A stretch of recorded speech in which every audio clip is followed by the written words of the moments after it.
ರಾಧಾ, ಇಷ್ಟು ಬೇಗ ಮಲ್ಕೊಂಬಿಟ್ಯಾ? ರಾಧಾ, ಇಷ್ಟು ಬೇಗ ಮಲ್ಕೊಂಬಿಟ್ಯಾ ಅಂತ ಕೇಳಿದೆ.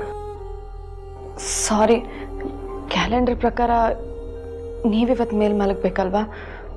ಸರಿ, ನಾನು ಕೆಳಗೆ ಕೂತ್ಕೋ. ನಾನು ಕ್ಯಾಲೆಂಡರ್ ಬಗ್ಗೆ ಎಲ್ಲ ಹೇಳಿದ್ದು. ಇಷ್ಟು ಬೇಗ ಯಾಕೆ ಮಲ್ಗೋಕೆ ಹೋದೆ ಅಂತ ಕೇಳಿದೆ ಅಷ್ಟೆ. ಇದ್ಯಾಕೆ ಊಟ ಇಲ್ಲಿ ತಗೊಂಬಂದ್ರಿ? ಕೆಳಗಡೆ ತಿನ್ಲಿಲ್ವಾ? ಇದು ನನಗಲ್ಲ, ನಿನಗೆ. ನಂಗೆ ಹಸಿವಿಲ್ಲ, ಊಟ ಬೇಡ. ರಾಧಾ, ಈ ಕೃಷ್ಗೆ ಏನು ಅರ್ಥ ಆಗುತ್ತೋ ಅಲ್ವೋ ಗೊತ್ತಿಲ್ಲ, ಆದರೆ ಯಾರಾದ್ರೂ ಹಸ್ಕೊಂಡಿದ್ರೆ ಅವ್ರ ಮುಖ ನೋಡಿ ತಕ್ಷಣ ಗೊತ್ತಾಗುತ್ತೆ. ತೊಂದರೆ ತಾಪತ್ರಯ ಏನೇ ಇರಲಿ, ಅದಕ್ಕೂ ಊಟಕ್ಕೂ ಸಂಬಂಧ ಇಲ್ಲ. ಊಟ ಮಾಡು. ಬೇಡ, ನಂಗೆ ಯಾಕೋ ಮನ್ಸು ಸರಿ ಇಲ್ಲ. ಊಟ ಮಾಡೋದು ಹೊಟ್ಟೆಗೆ, ಮನ್ಸ್ಗಲ್ಲ. ಕನ್ಫ್ಯೂಷನ್ ಇಸ್ ಹ್ಯಾಪಿನೆಸ್ ಅಂತ ಬಾಬಾ ಬ್ರಹ್ಮಾನಂದ ಅವರು ಅವ್ರ ಬಾಬಾ ಆಗೋಕ್ ಮುಂಚೆಯಿಂದನೂ ಹೇಳ್ತಾ ಇದಾರೆ.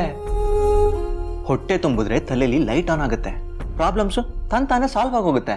ಊಟ ಮಾಡು. ನನಗೆ ಬೇಡ ಅಂತ ಹೇಳ್ದೆ ತಾನೆ, ಯಾಕೆ ಫೋರ್ಸ್ ಮಾಡ್ತಾ ಇದ್ದೀರಾ? ನೀನು ಊಟ ಮಾಡದೆ ಇದ್ರೆ ನಾನಂತೂ ಬಿಡಲ್ಲ. ಕತೆ ಹೇಳಿದ್ರೆ ಊಟ ಮಾಡ್ತೀಯಾ? ಕತೆನೂ ಬೇಡ, ಊಟನೂ ಬೇಡ. ಸರಿ, ಬೇಡ, ಬಿಟ್ಟಾಕು. ಒಂದೆರಡು ಪ್ರಶ್ನೆ ಕೇಳ್ತೀನಿ, ಉತ್ತರ ಕೊಡ್ತೀಯಾ? ಏನ್ ಪ್ರಶ್ನೆ? ನಿನ್ನ ಲೈಫಲ್ಲಿ ಯಾರ್ದ ನೀನು ತುಂಬ ಇಷ್ಟಪಡ್ತೀಯಾ? ಅಮ್ಮ. ನನ್ನ ಅಮ್ಮನ ಬಿಟ್ಟು ಯಾವುದೂ ಇಷ್ಟಪಟ್ಟಿಲ್ಲ. ನೀನು ಈ ಥರ ಯಾವಾಗಲಾದ್ರೂ ಮುಂಚೆ ಊಟ ಬಿಟ್ಟಿದ್ಯಾ? ಮತ್ತ್ಯಾಕೆ ಊಟದ ಬಗ್ಗೆನೇ ಕೇಳ್ತಾ ಇದ್ದೀರಾ? ಕೇಳಿದಷ್ಟು ಉತ್ತರ ಕೊಡ್ಬೇಕಪ್ಪ, ಅಷ್ಟೇ. ಮನ್ಸಿಗೆ ಬೇಜಾರಾದಾಗ ಸುಮಾರು ಸಲ ಬಿಟ್ಟಿದ್ದೀನಿ. ಆಗ ನಿಮ್ಮಮ್ಮ ಹಾಸ್ಕೊಂಡಿದ್ರೆ ಇರಲಿ ಅಂತ ಬಿಟ್ಬಿಡ್ತಿದ್ರಾ? ಖಂಡಿತ ಬಿಟ್ಟಿರಲ್ಲ. ಬಲವಂತ ಮಾಡಿದ್ರು ಊಟ ಮಾಡಿಸಿರೋರಲ್ವಾ?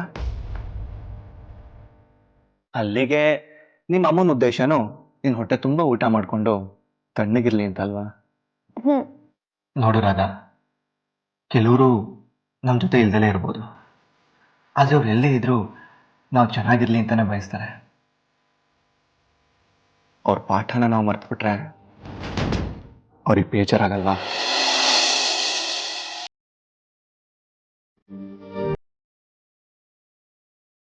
ನಾನು ನಮ್ಮಪ್ಪನ ಕಳ್ಕೊಂಡಿದ್ದೇನೆ ರಾಧಾ, ಆದರೆ ಈ ಕ್ಷಣಕ್ಕೂ ಅವ್ರು ಇಲ್ಲೇ ಎಲ್ಲೋ ನನ್ನ ಸುತ್ತಮುತ್ತನೇ ಇದ್ದಾರೆ,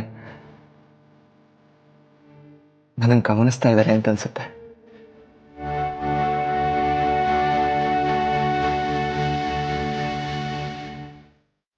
ಜೀವನದಲ್ಲಿ ಬರೋ ಎಲ್ಲ ತೊಂದರೆಗಳನ್ನೂ ನನ್ನ ಬೆನ್ನ ಹಿಂದೆ ನಿಂತು ಸಾಲ್ವ್ ಮಾಡಿಸ್ತಾ ಇದ್ದಾರೆ ಅಂತ ಫೀಲ್ ಆಗುತ್ತೆ.